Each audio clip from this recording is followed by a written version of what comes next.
Debate വിത്ത് സ്മൃതി പരുത്തിക്കാട്. രാജ്യം സ്വാതന്ത്ര്യദിനം ആഘോഷിക്കുന്നതിന് തലേന്ന് വിഭജന ഭീതി ദിനം ആചരിക്കാനായിരുന്നു രാജേന്ദ്ര വിശ്വനാഥ് ആർലേക്കർ എന്ന ചാൻസലറുടെ നിർദ്ദേശം. ഗോവക്കാരനായ ഗവർണർക്ക് കേരളം എന്താണെന്ന് ഒരിക്കൽ കൂടി ഒന്നിച്ചു നിന്ന് കാണിച്ചു നൽകി. ആർലേക്കറുടെ ആഹ്വാനം രാവിലെ പെയ്ത മഴയ്ക്കൊപ്പം ഒലിച്ചുപോയി. സർവകലാശാലകളിലും കോളേജുകളിലും ഇന്നൊരു സാധാരണയിൽ സാധാരണ ദിനമായി, അല്ലെങ്കിൽ സ്വാതന്ത്ര്യദിന തലേന്നായി. വിഭജന ഭീതി ദിനം കാസർഗോഡും കോഴിക്കോടുമുള്ള ABVP-ക്കാരുടേത് മാത്രമായി. സത്യത്തിൽ വിഭജന ഭീതി പഴയ കാലത്തെ ഓർത്തല്ല, പുതിയ കാലത്തു നിന്നാണ് ഉണ്ടാകേണ്ടത്. ഭരണത്തിലേറി കഴിഞ്ഞപ്പോൾ അവരും നമ്മളും എന്ന വാദമുയർത്തി നടന്ന വംശീയ കലാപങ്ങൾ, ഇപ്പോൾ ക്രിസ്ത്യാനികൾക്കെതിരെ നടക്കുന്ന ആക്രമണങ്ങൾ, ഭക്ഷണത്തിന്റെ, വസ്ത്രത്തിന്റെ, മതത്തിന്റെ പേരിൽ ഭിന്നിപ്പിക്കുന്നതിലല്ലേ ഭീതി ഉയരുന്നത്? ആ ഭീതിക്കെതിരെയല്ലേ ഇവിടെ ദിനം ആചരിക്കേണ്ടത്? സ്വാതന്ത്ര്യ സമരത്തിന്റെ ഭാഗമല്ലാതിരുന്നവർ ചരിത്രം മാറ്റിയെഴുതാനുള്ള ശ്രമം നടത്തുമ്പോൾ വിഭജനം ആരുടെ പദ്ധതി എന്നതാണ് ചോദ്യം.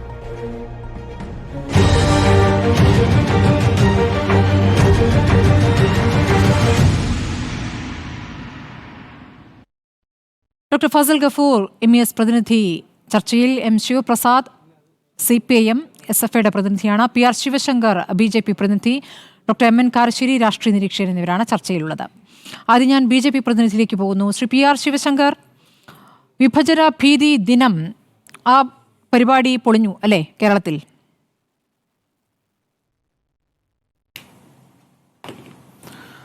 എനിക്കറിഞ്ഞൂടാ, നിങ്ങളുടെ പത്രദൃശ്യ മാധ്യമങ്ങളിൽ വരുന്ന വാർത്തകൾ കൊണ്ട് മാത്രമാണ് ചരിത്രം എഴുതുന്നത് എന്ന് വാശി പിടിക്കുകയോ തെറ്റിദ്ധരിക്കുകയോ ചെയ്യുന്ന താങ്കളെ പോലുള്ളവർക്ക് എന്ത് വേണമെങ്കിലും വ്യാഖ്യാനിക്കാം. കാരണം താങ്കളുടെ പത്രം താങ്കൾക്ക് സൗകര്യമുള്ളത് വ്യാഖ്യാനിക്കാം. ഇത് ചരിത്രത്തിൽ ഇത് പൊളിയുന്നോ പൊളിയുന്നില്ല എന്നുള്ളത് ഭാവി കാലമാണ് നിശ്ചയിക്കേണ്ടത്. ഇപ്പോൾ താങ്കൾ ഈ ഇൻട്രോയിൽ എന്തൊക്കെ മണ്ടത്തരം വിളിച്ചു പറഞ്ഞ്, ആധുനിക കാലഘട്ടത്തിൽ നിന്നുകൊണ്ടാണ് തീരുമാനിക്കേണ്ടത് ഒരു ചരിത്രത്തിൻ്റെ കാര്യം. ആധുനിക കാലഘട്ടത്തിൽ വേണേൽ നമുക്ക് നിശ്ചയിക്കാം, ഇപ്പോഴത്തെ കാര്യങ്ങൾ നിങ്ങൾക്ക് നിശ്ചയിക്കാം എങ്ങനെയാണ് ഭാരതത്തിൻ്റെ ചരിത്രം പോകണമെന്ന്. പിന്നെ അങ്ങ് വളരെ വളരെ വ്യക്തമായിട്ട് വീണ്ടും വീണ്ടും പറയുകയാണ് സ്വാതന്ത്ര്യ സമര ചരിത്രത്തിൻ്റെ ഭാഗമല്ലാത്തവർ. നിങ്ങളോട് ആരാണ് ഈ വിഡ്ഢിത്തമൊക്കെ ചരിത്രത്തോട് പറഞ്ഞു നിർത്തത്? നിങ്ങൾ ഏത് കാലഘട്ടത്തിലാണ് ജീവിക്കുന്നത്? സ്വാതന്ത്ര്യ സമര കാലഘട്ടത്തിൽ നെഹ്റുവിൻ്റെ ആളുകളും അല്ലെങ്കിൽ കമ്മ്യൂണിസ്റ്റുകാരും എഴുതി വെച്ച ചരിത്രം ഞാൻ എത്ര തവണ വിശദീകരിച്ചാൽ 10-15 വർഷമായില്ലേ നമ്മൾ തമ്മിൽ അങ്ങോട്ടും ഇങ്ങോട്ടും വിശദീകരിക്കാൻ തുടങ്ങിയിട്ട്. ഇതുവരെ ഞാൻ പറഞ്ഞ ഒരു പുസ്തകമെങ്കിലും വായിച്ചിട്ട് അത് തെറ്റാണെന്ന് പറയാനുള്ള സാമാന്യ മര്യാദ സ്മൃതി പരുത്തിക്കാട് ഇതുവരെ കാണിച്ചിട്ടില്ല. ഇതൊക്കെ കുറേ ചരിത്രങ്ങൾ നമ്മൾ എങ്ങനെ ഇരുന്ന് പറഞ്ഞാണ്. ഞാൻ ഇതിനൊന്നും യാതൊരു താല്പര്യവും കാണിക്കുന്നില്ല. നിങ്ങൾ പഠിക്കുകയില്ല. പിന്നെ ചരിത്രത്തിൽ അങ്ങനത്തെ ഒരു കാര്യമുണ്ട്, ചരിത്രത്തിൽ നിന്ന് നാം പഠിക്കുന്നത് ചരിത്രത്തിൽ നാം ഒന്നും പഠിക്കുന്നില്ല എന്നതാണെന്ന് ഒരു വിശ്വവിഖ്യാതകാരനായ ചരിത്രകാരൻ പറഞ്ഞിട്ടുണ്ട്. അത് സ്മൃതിയെ സംബന്ധിച്ചിടത്തോളം വളരെ സത്യമാണ്. ചരിത്രത്തിൽ നിന്ന് താങ്കൾ ഒന്നും പഠിക്കുന്നില്ല എന്നുള്ളതാണ് ഞാൻ എന്റെ ചരിത്രം. നിങ്ങൾ ചരിത്രം പഠിക്കാൻ കുറച്ച് ബുദ്ധിമുട്ടാണ്. അല്ല, എനിക്കറിയാം, അല്ല തീർച്ചയായും എനിക്കറിയാം ചരിത്രം പഠിക്കാൻ നിങ്ങൾക്ക് ഏതൊക്കെയോ കാലഘട്ടത്തിൽ എഴുതി വെച്ച ചരിത്രം പഠിക്കാനാണ് ബുദ്ധിമുട്ടാണ് എന്നാണ് പറഞ്ഞത്. ഇല്ല, എല്ലാ ചരിത്രവും ഓരോ കാലഘട്ടത്തിൽ ഉണ്ടാക്കിയതാണ് സ്മൃതി, എല്ലാ കാലഘട്ടത്തിലും. അത് ചരിത്രം പഠിക്കുമ്പോൾ തെറ്റായ ചരിത്രം ഏതാണ് ശരിയായ ചരിത്രം ഏതാണെന്ന് മനസ്സിലാക്കണം. അതിനുള്ള സാമാന്യ ബുദ്ധിയും മനനം ചെയ്യാനുള്ള കഴിവും വേണം. അത്രേ ഉള്ളൂ, വേറെ പ്രശ്നമൊന്നുമില്ല. അല്ലാണ്ട് ഞാൻ പഠിച്ച ചരിത്രം മാത്രമേ സത്യമുള്ളൂ, ഞാൻ പഠിച്ച ടെക്സ്റ്റ് മാത്രമാണ്. കേരളത്തിൽ വിഭജന ഭീതി ദിനം പൊളിഞ്ഞോ എന്നതായിരുന്നു എന്റെ ചോദ്യം. ഇവിടെ നന്നായി ഗവർണർ ആവശ്യപ്പെട്ടതുപോലെ ഇവിടെ ആചരിക്കപ്പെട്ടോ? എന്തൊക്കെയായിരുന്നു? സെമിനാർ, നാടകങ്ങൾ, തെരുവ് നാടകങ്ങൾ, കുറെ പദ്ധതികൾ ഉണ്ടായിരുന്നല്ലോ, നടന്നോ?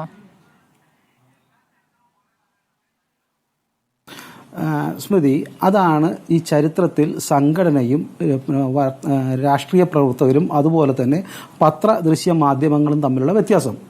ഒരു ചരിത്രത്തിൽ ഞങ്ങൾ ആഹ്വാനം ചെയ്ത കാര്യം, സ്വാതന്ത്ര്യ സമരം തന്നെ എടുത്തു നോക്കൂ. ആദ്യം സമരം ചെയ്തവരൊക്കെ വിജയിച്ചപ്പോൾ ആദ്യത്തെ ദിവസം സ്മൃതി ചോദിക്കുകയാണ്, എന്താ മഹാത്മാഗാന്ധി സ്വാതന്ത്ര്യ സമരം വിജയിച്ചോ? താങ്കൾ ഉപ്പ് സത്യാഗ്രഹത്തിൽ നടന്നല്ലോ, വിജയിച്ചോ എന്ന് ചോദിച്ചാൽ എങ്ങനെ ഇരിക്കും? നിങ്ങളുണ്ടായിരുന്നെ തീർച്ചയായിട്ടും ചോദിച്ചേനെ, ഗാന്ധി കഷ്ടപ്പെട്ടു പോയതിന് ഉത്തരം പറഞ്ഞു. അപ്പോൾ ഒരു രാജ്യത്ത് അല്ലെങ്കിൽ ഒരു സമര ചരിത്രം അല്ലെങ്കിൽ ഒരു വിദ്യാഭ്യാസം തുടങ്ങുന്നത് ഇത്തരം ചെറിയ ചെറിയ കാര്യങ്ങളിലൂടെയാണ്. അത് അന്ന് രാവിലെ എണീറ്റ് വിജയിച്ചോ എന്ന് ചോദിക്കുന്നത് ശുദ്ധ മണ്ടത്തരമോ അതിനോടുള്ള ചരിത്രത്തോടുള്ള താങ്കൾ പറഞ്ഞത് നിങ്ങൾ പതുക്കെ കൊണ്ടുവരാൻ പോകുന്ന കാര്യങ്ങളാണ്. അതിപ്പോൾ തൽക്കാലം ഒറ്റ മിനിറ്റ് അങ്ങൊന്ന് ഇടപെടുന്നതിൽ ക്ഷമിക്കണം. അല്ലല്ല, ഒറ്റ മിനിറ്റ്. രാഷ്ട്രപതിയുടെ സ്വാതന്ത്ര്യദിന സന്ദേശത്തിൽ ഇടപെട്ടുകൊണ്ടേയിരുന്നോളൂ, ഒരു വാക്കെന്നെ കൊണ്ട് പറയിപ്പിക്കരുത്. രാഷ്ട്രപതിയുടെ സ്വാതന്ത്ര്യദിന സന്ദേശമാണെന്നേ, ഒന്ന് പോയിട്ട് വരാം. ഞാൻ ഡോക്ടർ എം എൻ കാരശ്ശേരിയിലേക്ക് പോകുന്നു. അദ്ദേഹം കുറച്ചു നേരമേ നമ്മുടെ ചർച്ചയിലുള്ളത് കൊണ്ടാണ്. ഡോക്ടർ എം എൻ കാരശ്ശേരി, ഇന്ന് വിഭജന ഭീതി ദിവസ് ആചരിക്കാനാണ് കേന്ദ്ര സർക്കാരിൻ്റെ ആഹ്വാനമാണ്, ആഭ്യന്തര മന്ത്രിയുടെ ആഹ്വാനമാണ്. ആഹ്വാനം ഇവിടെ ഗവർണർ രാജേന്ദ്ര ആർലേക്കർ സർവകലാശാലകൾക്ക് നൽകുന്നു. അത് പക്ഷേ ഇവിടെ പറ്റില്ല എന്നുള്ള കാര്യം സംസ്ഥാന സർക്കാരും ഇവിടുത്തെ പ്രതിപക്ഷവും ഒരുപോലെ തന്നെ നിലപാടെടുക്കുന്നു. ഇന്നിപ്പോൾ ABVP കാസർഗോഡും കോഴിക്കോടുമുള്ള ചില കോളേജുകളിൽ ഒരു പ്രകടനം നടത്തിയെന്നതൊഴിച്ചാൽ അങ്ങനെ ഒരു ദിനം ആചരിക്കാൻ കേരളത്തിനായിട്ടില്ല. നേരത്തെ ശ്രീ PR ശിവശങ്കർ പറഞ്ഞത് കേട്ടല്ലോ. ഇത് ഇപ്പോൾ ആയിട്ടില്ലെങ്കിൽ നാളെ സാധിക്കും എന്നുള്ളൊരു ആത്മവിശ്വാസം അവർക്കുണ്ട്. പതുക്കെ പതുക്കെയാണ് ഇത് കൊണ്ടുവരുന്നത്.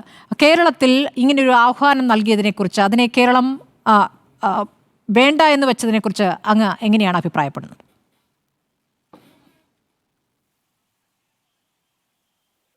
സ്മൃതി, നിർഭാഗ്യവശാൽ വളരെ പക്ഷപാതപരമായിട്ടാണ് നമ്മുടെ ഗവർണർ ശ്രീ ആർലേക്കർ പെരുമാറുന്നത്.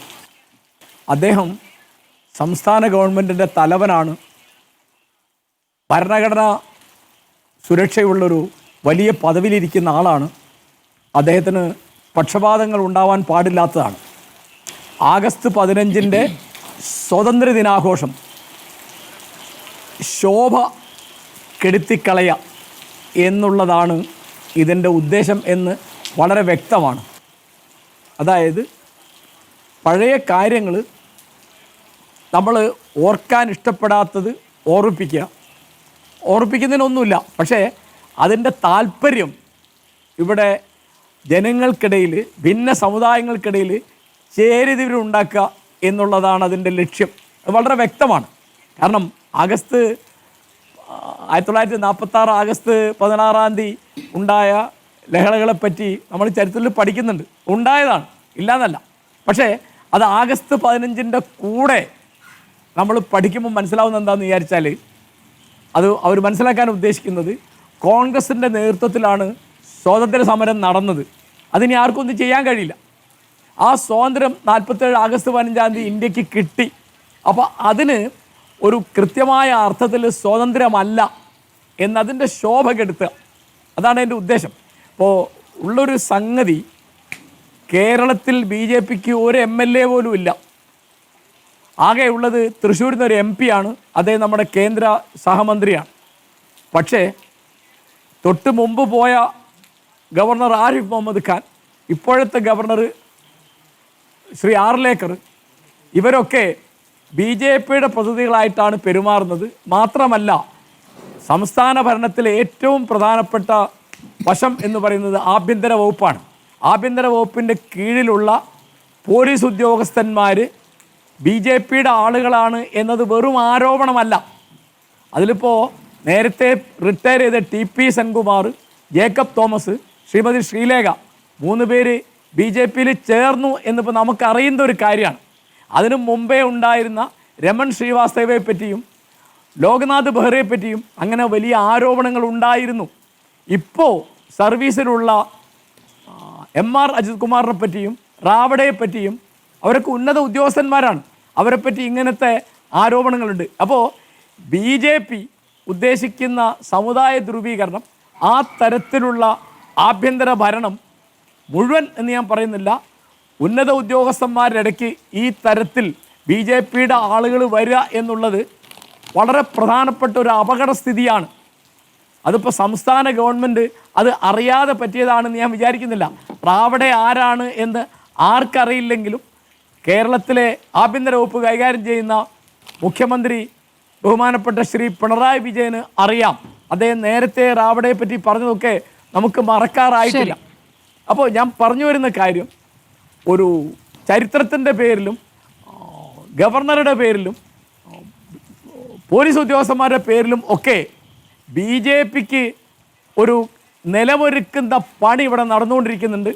അതിൻ്റെ വേറെ ഒരു രൂപമായിട്ടാണ് ഞാൻ ഈ ആർലേക്കറുടെ ഈ പ്രസ്താവനയെ കാണുന്നത്. കേരളം അത് തള്ളിക്കളഞ്ഞു എന്നുള്ളത് തീർച്ചയായിട്ടും നമ്മുടെ മതേതര ജനാധിപത്യത്തെ ശക്തിപ്പെടുത്തുന്ന ഒരു പണിയാണ്.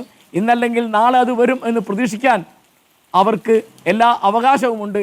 പക്ഷേ ഇത് സംസ്ഥാന ഗവൺമെൻറ്റിന് കൂടി ഉത്തരവാദിത്തമുള്ള ഒന്നാണെന്നാണ് ഞാൻ പറയുന്നത്. കാരണം പോലീസിൽ അവർക്കാണ് മേൽക്കൈ എന്ന് പറയുന്നത് ഏതെങ്കിലും പ്രതിപക്ഷ നേതാവല്ല, LDFിൻ്റെ പ്രധാനപ്പെട്ട നേതാവായ ശ്രീമതി ആനി രാജ അങ്ങനെ പറഞ്ഞത് മറക്കാറായിട്ടില്ല. അപ്പോൾ ഇവിടെ നടക്കുന്നത് എല്ലാ അർത്ഥത്തിലുമുള്ള BJP വൽക്കരണത്തിൻ്റെ നിലമൊരുക്കലാണ്. ശരി, അതിൻ്റെ ഒരു പ്രകടനമായിട്ടാണ് സംസ്ഥാന ഗവർണറുടെ ഈ പ്രസ്താവന ഞാൻ കാണുന്നത്.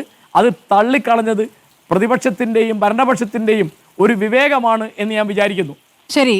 M. ശിവപ്രസാദ്, ഇപ്പോൾ ഇത് ആർലേക്കറുടെ ഒരു പദ്ധതി എന്ന നിലയ്ക്കല്ല, ഇത് കേന്ദ്ര സർക്കാരിൻ്റെ പദ്ധതിയാണ്. ഇത് ആലോചിച്ചുറപ്പിച്ച് കൃത്യമായി നടപ്പാക്കുകയാണ്. BJP ഭരിക്കുന്ന സംസ്ഥാനങ്ങളിൽ കഴിഞ്ഞ കുറച്ച് വർഷങ്ങളായി ഇത് നടക്കുന്നുണ്ട്. 2021 ചെങ്കോട്ട പ്രസംഗത്തിൽ, സ്വാതന്ത്ര്യദിന സന്ദേശത്തിൽ തന്നെ പ്രധാനമന്ത്രി ഇത് പറഞ്ഞിരുന്നതാണ്. പക്ഷേ കേരളത്തിലേക്ക് അത് എത്തിയിരുന്നില്ല. പക്ഷേ ആർലേക്കർ അത് വളരെ വേഗത്തിൽ തന്നെ കൊണ്ടുവരാനുള്ള ശ്രമങ്ങൾ നടക്കുന്നു. നേരത്തെ ഭാരതാംബ വിഷയം ഉണ്ടായതാണല്ലോ. ഇപ്പോൾ അടുത്തതായി കലാലയങ്ങളിൽ നാടകങ്ങൾ, സെമിനാറുകളൊക്കെയാണ് പദ്ധതി ഇട്ടിരുന്നത്. അങ്ങനെ ഒരു സർക്കുലറും വന്നിരുന്നു. ഇന്നിപ്പോൾ SFIയുടെ പ്രതിഷേധമുണ്ടായി, MSFിൻ്റെ പ്രതിഷേധമുണ്ടായി, KSUവിൻ്റെ പ്രതിഷേധമുണ്ടായി. ഇന്നത്തെ പരിപാടി തടഞ്ഞിരിക്കുന്നു. പക്ഷേ ഇത് ഇന്നത്തെ മാത്രം തടയലല്ലേ എന്നുള്ളതാണ് BJPയുടെ ചോദ്യം. നാളെ അത് സാധ്യമാകുമെന്നുള്ള ഉറപ്പ്, ആത്മവിശ്വാസം അവർ പ്രകടിപ്പിക്കുകയാണ്. എങ്ങനെയാണ് നിങ്ങൾ പ്രതിരോധിക്കാൻ പോകുന്നത് ശിവപ്രസാദ്? നാം കാണേണ്ടത് ചരിത്രത്തെ വളച്ചൊടിച്ച് RSS കേരളത്തിൽ നടത്താൻ ശ്രമിച്ചൊരു നാടകം കേരളത്തിലെ ഗവൺമെൻറ്റും കേരളത്തിലെ മുഴുവൻ മതനിരപേക്ഷവാദികളായ മനുഷ്യരും ഒരുമിച്ച് ചേർന്ന് പൊളിച്ചിരിക്കുന്നു എന്ന ഒരു ചരിത്ര സത്യം, ആ സത്യത്തിന് മുന്നിലാണ് ഇന്നത്തെ നമ്മുടെ ചർച്ച പുരോഗമിക്കുന്നത്. ചരിത്രത്തെപ്പറ്റി പറഞ്ഞാണ് BJPയുടെ പ്രതിനിധി ഇവിടെ ചർച്ച ആരംഭിച്ചത്. മാധ്യമപ്രവർത്തകരുടെ ചരിത്രബോധത്തെ അദ്ദേഹം ചോദ്യം ചെയ്യുന്നുണ്ട്, നല്ല കാര്യം. ചരിത്രത്തിലേക്ക് പോകുന്നതിന് മുമ്പ് BJPയുടെ പ്രതിനിധി വർത്തമാനത്തിലേക്ക് നമുക്കൊന്ന് വരാം. ഇന്ത്യയുടെ പ്രധാനമന്ത്രി ഈ ദിവസം ആചരിക്കണമെന്ന് ആഹ്വാനം ചെയ്തൊരു അദ്ദേഹത്തിൻ്റെ സോഷ്യൽ മീഡിയ അക്കൗണ്ടിൽ ഒരു പോസ്റ്റ് ഇട്ടിരുന്നല്ലോ. ആ പോസ്റ്റിൻ്റെ അർത്ഥസത്യം എന്തായിരുന്നു? വിഭജനത്തിൽ ദുരിതം അനുഭവിച്ച മനുഷ്യരുടെ കണ്ണീരിനൊപ്പം ഞാൻ പങ്കുചേരുന്നു. ശരി, സന്തോഷം, നല്ല കാര്യം. അതിനെ തുടർന്ന് അദ്ദേഹം ആ പോസ്റ്റ് അവസാനിപ്പിക്കുന്ന വരി എങ്ങനെയാണ്? ആ വരി പറയുന്നത്, ഈ രാജ്യത്തിൻ്റെ, ശ്രദ്ധിച്ച് കേൾക്കണം BJPയുടെ പ്രതിനിധി, ഈ രാജ്യത്തിൻ്റെ മതസൗഹാർദ്ദത കാത്തു സൂക്ഷിക്കാൻ, കമ്മ്യൂണൽ ഹാർമണി ഉയർത്തിപ്പിടിക്കാൻ, ഈ രാജ്യത്തെ ഒരുമിപ്പിച്ച് നിർത്താൻ നമുക്കൊന്നു ചേരണം എന്നാണ് ആ പോസ്റ്റിൽ അദ്ദേഹം പറഞ്ഞു വെക്കുന്നത്. ഞാൻ ചോദിക്കട്ടെ, ഈ വിഭജന ഭീതി ദിവസം നടത്താൻ ആഹ്വാനം ചെയ്ത അദ്ദേഹത്തിൻ്റെ ഉദ്ദേശം, അദ്ദേഹത്തിൻ്റെ പോസ്റ്റിൽ പറഞ്ഞ ഈ രാജ്യത്തെ മതസൗഹാർദ്ദം ഉയർത്തിപ്പിടിച്ച് രാജ്യത്തെ ഒരുമിപ്പിച്ച് നിർത്തണമെന്നായിരുന്നുവെങ്കിൽ അദ്ദേഹം ചെയ്യേണ്ടതെന്താ? ഈ സ്വാതന്ത്ര്യ ദിനത്തിലെങ്കിലും ഈ രാജ്യത്തിൻ്റെ മതസൗഹാർദ്ദത്തെ തകർക്കാൻ വേണ്ടി നിരന്തരമായ കലാപങ്ങൾക്ക് നേതൃത്വം കൊടുക്കുന്ന, അദ്ദേഹം അഭിമാനത്തോടെ പറയുന്ന ഞാൻ RSSകാരനാണെന്ന് പറയുമ്പോൾ അദ്ദേഹത്തിൻ്റെ മാതൃസംഘടനയുടെ പലവിധങ്ങളായ പോഷക സംഘടനകൾ നടത്തുന്ന കലാപങ്ങൾ കണ്ടിട്ട് കണ്ണു തുറന്ന് നോക്കിയിട്ട് ഈ സംഘടനകളെ ഒന്ന് വിളിച്ച് നിങ്ങൾ ഈ രാജ്യത്ത് നടത്തുന്ന കലാപങ്ങൾ ഇനിയെങ്കിലും ഒന്ന് അവസാനിപ്പിക്കണമെന്ന് പറയാൻ അദ്ദേഹം ധൈര്യം കാണിച്ചിട്ടില്ലല്ലോ. നിങ്ങൾ വർത്തമാനത്തെപ്പറ്റി ആദ്യം സംസാരിക്കാൻ ധൈര്യപ്പെടുക. നിങ്ങൾ ഈ രാജ്യത്തിന്റെ വർത്തമാനകാലത്തിലേക്ക് നോക്ക്. നിങ്ങൾ എങ്ങോ നടന്ന ഒരു വിഭജനത്തിന്റെ പേരിൽ മരിച്ച മനുഷ്യന്റെ കണ്ണീരിന് നിങ്ങൾ വില കൊടുക്കാൻ തയ്യാറാകുമ്പോൾ ഇന്ന് ഈ രാജ്യത്തെ മനുഷ്യർ അനുഭവിക്കുന്ന പ്രയാസങ്ങളിലേക്ക് നോക്കാൻ നിങ്ങൾ തയ്യാറാവുന്നുണ്ടോ? നിങ്ങൾ നോക്കി, ഈ രാജ്യത്തിനകത്തെ മനുഷ്യർ കലാപങ്ങളുടെ പേരിൽ മരിച്ചു വീഴുകയാണ്. പശുവിന്റെ പേരിൽ മനുഷ്യർ മരിച്ചു വീഴുന്ന ഒരു രാജ്യമായി ഇന്ത്യ മാറി. 200-ൽ പരം മനുഷ്യരാണ് മരിച്ചത്. കന്യാസ്ത്രീകൾക്ക് ജയിലിനകത്ത് പോയി കിടക്കേണ്ട സ്ഥിതി ഈ രാജ്യത്തിനകത്ത് ഉണ്ടാവുന്നു. മലയാളികളായതുകൊണ്ട് കേരളത്തിൽ നിന്ന് മനുഷ്യർ ചോദിക്കാൻ പോയി. മലയാളികളല്ലാത്ത എത്രയോ കന്യാസ്ത്രീമാർ, എത്രയോ പുരോഹിതന്മാർ രാജ്യത്ത് വേട്ടയാടപ്പെടുന്നു. മതസൗഹാർദ്ദം തകർത്ത് എത്രയോ പ്രദേശങ്ങളിൽ കലാപങ്ങൾ നടക്കുന്നു. ഈ കലാപങ്ങളുടെ വർത്തമാനത്തിൽ നിന്നാണ് ഈ വിഭജനത്തിന്റെ രാഷ്ട്രീയത്തെ നാം ചർച്ച ചെയ്യേണ്ടത്. അവിടെ ചരിത്രത്തിൽ എന്താണ് ഇതിന്റെ വസ്തുത? ആ ചരിത്ര വസ്തുതയുമായി ചേർന്ന് നിൽക്കുന്ന എന്തെങ്കിലും ന്യായങ്ങളാണോ കേരളത്തിലെ ഗവർണറോ BJPക്കാരോ രാജ്യത്തെ BJPക്കാരോ പറയുന്നത്? എന്താ ഇന്ത്യയുടെ ചരിത്രം? ഇന്ത്യയുടെ ചരിത്രത്തിൽ ഇന്ത്യൻ സ്വാതന്ത്ര്യത്തിന് ഒരു നാൾ മുമ്പ് ഈ രാജ്യം വിഭജിക്കപ്പെടുന്നതിലേക്ക് നയിച്ച, ഇന്ത്യയുടെ വിഭജനത്തിലേക്ക് നയിച്ച, ഏറ്റവും പ്രധാനപ്പെട്ട പാർട്ടീഷനിലേക്ക് നയിച്ച ഇന്ത്യൻ അന്നത്തെ മുസ്ലിം ലീഗിന് വെള്ളവും വളവും കൊടുത്തത് ആരാ ഇന്ത്യയുടെ ചരിത്രത്തിൽ? അന്നത്തെ ലീഗായിരുന്നു അന്ന് ചരിത്രത്തിൽ വിഭജനം വേണം എന്ന് ആവശ്യപ്പെട്ടതെങ്കിൽ അങ്ങനെ ആവശ്യപ്പെടാൻ വേണ്ടി അന്നത്തെ ലീഗിന്റെ നേതൃത്വം മുഹമ്മദ് അലി ജിന്ന ഉൾപ്പെടെയുള്ള ലീഗിന്റെ നേതാക്കന്മാരെ പ്രോത്സാഹിപ്പിച്ചതാര്? അവർക്ക് വെള്ളവും വളവും കൊടുത്തതാര്? ചരിത്രത്തിന്റെ ഭാഗമാണ്. ഇന്ത്യയുടെ ചരിത്രം നമ്മൾ പഠിച്ചാൽ ഇന്ത്യയുടെ ചരിത്രത്തിലുടനീളം ഇന്ത്യക്കകത്തെ മതന്യൂനപക്ഷങ്ങളെ ഇവിടെ നിന്ന് തുരത്തി അവർക്ക് അപ്രാപ്യമായ ഈ രാജ്യത്തെ മതവർഗീയവാദികൾ, ഹിന്ദുത്വവാദികൾ വിഭാവനം ചെയ്യുന്ന ഒരു രാഷ്ട്രം സൃഷ്ടിക്കപ്പെടണമെന്ന് ആഗ്രഹിച്ചത് RSS ആണ്. RSSന്റെ നേതാക്കന്മാരാണ്. VD സവർക്കർ 1937 വരെയുള്ള ഇന്ത്യൻ ചരിത്രം നിങ്ങൾ പരിശോധിച്ചാൽ ആ 37 വരെയുള്ള ഇന്ത്യൻ ചരിത്രത്തിൽ വിഭജനത്തിന്റെ വലിയ വിത്തുകൾ പാകിയിട്ടുണ്ടായിരുന്നില്ല. എന്നാൽ 37 ശേഷം 1938 ഈ രാജ്യത്ത് VD സവർക്കർ, ഈ ഹിന്ദു മഹാസഭയുടെ RSSന്റെ ഏറ്റവും പ്രധാനപ്പെട്ട നേതാക്കന്മാർ, ഈ പറയുന്ന BJP പ്രധാനപ്പെട്ട പ്രിയപ്പെട്ട നേതാവാണല്ലോ, നടത്തിയൊരു പ്രസംഗം നമുക്ക് ഓർക്കണ്ടേ? എന്താ അദ്ദേഹം പ്രസംഗത്തിൽ പറഞ്ഞത്? ഈ രാഷ്ട്രം രൂപീകരിക്കാൻ പോകുന്നത് ഭൂരിപക്ഷമാണ്.